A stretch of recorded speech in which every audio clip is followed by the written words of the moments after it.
আমাদের channel boost করার জন্য আমাদেরকে কিছু ফর্মুলা ইউজ করতে হবে, আর সেই ফর্মুলাটা ইউটিউবের মধ্যেই আছে, আর সেটা হচ্ছে ইউটিউব স্টুডিওর মধ্যেই কিন্তু আমরা পেয়ে যাবো। তো ইউটিউব স্টুডিওতে আসবো, ইউটিউব স্টুডিও আসার পর যখন আমরা কন্টেন্টে আসবো, ঠিক আছে, এখান থেকে কন্টেন্টে আসলাম, কন্টেন্টে আসার পরে কিন্তু আমরা দেখতে পাবো, ঠিক আছে, তুমি যদি চাও যে হচ্ছে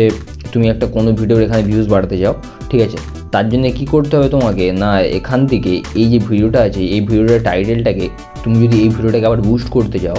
ঠিক আছে, বুস্ট করার জন্য তুমি এখান থেকে থাম্বনেল চেঞ্জ করতে পারো, ঠিক আছে, এই যে থাম্বনেলের অপশান এখানে আছে, ঠিক আছে, তুমি চেঞ্জের পর এই যে দেখতে পাচ্ছ থাম্বনেল অপশান আছে, এখান থেকে তুমি কিন্তু এটাতে ক্লিক করার পর এখান থেকে চেঞ্জের অপশানে ক্লিক করো, তুমি কিন্তু এখান থেকে ফাইল সিলেক্ট করে যে থাম্বনেলটা তুমি আবার বানাবে সেটাকে এখানে প্লেস করতে পারো। সেকেন্ড হচ্ছে